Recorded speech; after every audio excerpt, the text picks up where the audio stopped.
What's going on, Cowboy Nation? It's your boy Kentastic here. Just here on another Cowboy week. This time, this is versus the Denver Broncos. We're playing up at their place at Mile High, up at Mile High. I'm about to call it Mile High Stadium, Jesus. But that building is torn down. Um, that's a couple things I'm gonna say about this matchup. I think going into this matchup, this is not gonna be some cakewalk. I think this is something where the Cowboys can definitely go ahead and mess us all up if they don't do it the right way. What I mean by it is sticking to what you do that's best, and that's running at the defense. Run at them, run between the tackles, especially going up against a guy like Von Miller. Because one thing about Von Miller, ever since he's been playing football. Remember, he's from DeSoto, Texas, so, he grew up watching the Cowboys. Ever since he came onto the scene, he's been wreaking havoc ever since. So he's one of those loose type players that can really, set the tone in the game, especially against, when you're playing against a hometown, um, um, idols and stuff that you used to watching back in the day. Um, the last time we played the Broncos, it was a shootout. It was a 51 to 48 shootout in down here in Texas. Played in Arlington, of course. It was Tony Romo and Peyton Manning, going at each other, and it was just one of those things where the game, if it had another probably like 7 more minutes in the game, whatever, that game would have got, each team would have had at least over 100 points because neither team can stop each other. Um, but enough about that particular game. We haven't beaten Denver since our last Super Bowl season. That was in 1995. We won that game 31 to 21. That was at Texas Stadium. Ever since then, we haven't beaten Denver. I think it's about that time to go ahead and get that under our belts and stuff and get it out the way. John Elway was the quarterback back then. Of course, Terrell Davis was running back. Also, Shannon Sharp, the mule mouth, um, wannabe analyst on whatever the Undisputed channel. But anyway, enough about that. Listen, the most important thing to do in this game, you got to win in the trenches. That's all that is to it. You got to win in the trenches. You got to dominate. You got to go out and just dominate the line of scrimmage on offensive side of the football, especially against a guy like Von Miller. Run at him, make him tired. Also, on defense, make this guy Simeon, Trevor Simeon, have a hard day, especially against an unranked defense. Really, that people are kind of writing off because they felt because we lost, the free agents that we lost in Church, Carr, Claiborne, and Wilcox. And that's one of those things where you try to um, avoid listening to what the media has to say, but they don't quite. They think they know everything, but they really don't because they felt that da, da, da, da, da, this is a scenario. It's just like how they was talking about certain things, and it turned out to be a complete 180 from what they were saying, and they never really come out and say, we apologize. No, they don't apologize. Anyway, like I said, Zeke should have a good game. Um, One thing that Denver does pose, they do pose a threat, especially in the secondary with Chris Harris and Keith Lee. Um, yeah, I agree with you, Simons. Definitely Lyle Collins and Von Miller should be a very key matchup, especially um, going up against each other. But I think also too what they're gonna do with Von Miller, they're gonna try to move around the line quite a bit to kind of give him certain matchups, there's going to be a time where he probably line up over the center, then drop in coverage, or then he might go over to what Tyron Smith's side is and everything. The only difference in this game is that they would have had Shane Ray, but Shane Ray's hurt, so it would kind of made it more of kind of a more difficult matchup because you got these speedsters on the outside. Because Von Miller is a speedy guy, but also too he's very strong and powerful. But going against Lyle Collins, you got your work cut out for you, especially with a guy that can really bend and move and actually get his hips in place. Where if Von try to go and try to explode, then that could be an issue where Von Miller go up against a guy where he can really take you out of position. Um, Also, too, our offensive line is way bigger than their defensive front, definitely their front seven. Because one thing about them is they run a 3-4. It's a 3-4 scheme.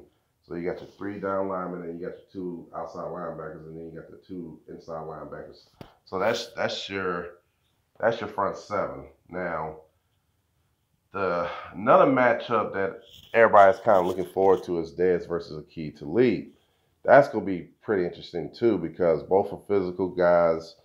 One thing Dez going to have to really do is he has to be really smart on not letting this dude get in his head, because one thing about Aqib Talib, he will get in your head to a point where he take you out of your game and he'll just shut you down. Now, Chris Harris, on the other hand, is another pretty good corner on the opposite end where he can do some damage too. I think also they got another corner. I can't think of his name, but he's pretty solid too. I think the worst thing that Denver could have possibly done is letting go, T.J. Ward. I think that right there was pretty huge because now you don't really have that intimidator across the middle that whoever that goes across is, because T.J. Ward is a thumper, but also too he can cover too. This is a game that I think Ryan Switzer can really come out in this game. I really believe it. I really believe that Ryan Switzer can really come out and do his job because everybody's more focusing on T. Will, Dez, Cole Beasley, of course, Jason Witten. But I think Ryan Switzer can kind of really open it up for these guys, because one thing about Ryan Switzer can run these routes where he can really be so crisp, but also too he can open up the field for this offense a lot more. Now, the offense is our offense is pretty good, but like I said, it can really do some damage if he does get into this game. Also, I'm gonna also say is this: I feel that our defense, everyone is up here saying, our defense was, last week was kind of a fluke because they didn't have Odell Beckham. I'm going to tell y'all something real quick. One thing that everyone is not understanding about this Cowboys defense, they got younger and a lot faster. Chide Ouze actually did a damn good job against Brandon Marshall. I mean, he had a Pro Bowl wide receiver out there. You had Sterling Shepard, and then you had Evan Ingram, the tight end, the rookie tight end from Ole Miss.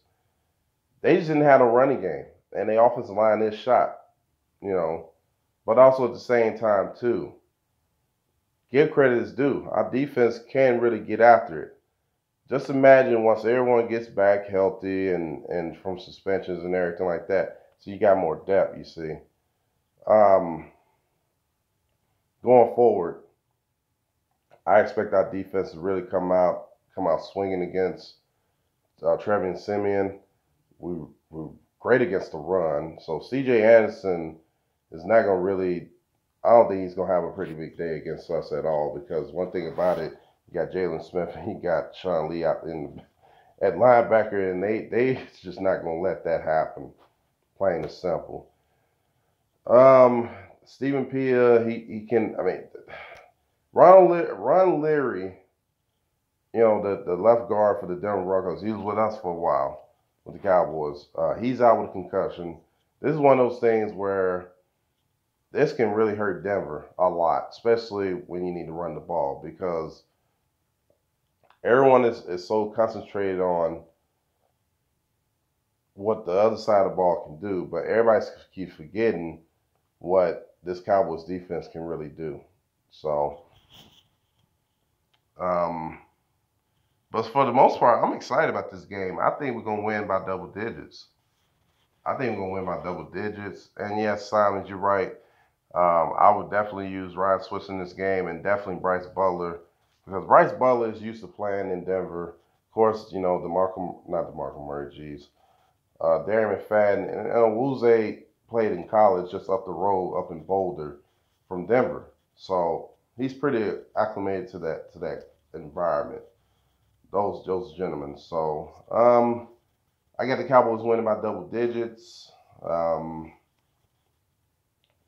just go in there, do your job. Go out there and don't try to get cute because the more you get cute, the more and more you'll be vulnerable, especially when it comes down the stretch. Because one thing that Denver does thrive on, they thrive on mistakes by the opposing team. They defense and score, but you got to go out and you got to punish them. You got to hit them in the mouth. You just got to hit them in the mouth. And our defense, we just got to go out and just go out there and wreak havoc and have some fun. That's all I gotta really say. Altitude is gonna be, I mean, they over 5,000 feet above sea level. I mean, that's one of those things where it's kind of an advantage for the Broncos because, of course, they play there 8 games a year, sometimes twice in the postseason. But for the most part, that's just kind of like saying the Denver Nuggets. They play up there. All year long, but they're not a real good team. You'd think they'd have more wins, but they just don't have the talent. Now with Denver, they do have a little talent. I mean, with the Broncos, they do have talent, but you don't have talent in the right other places that it needs to be. Definitely the quarterback position. So this is your boy Kentastic. I'm good up out of here. I hope y'all have a great one. And oh yeah, how about them Cowboys? Peace.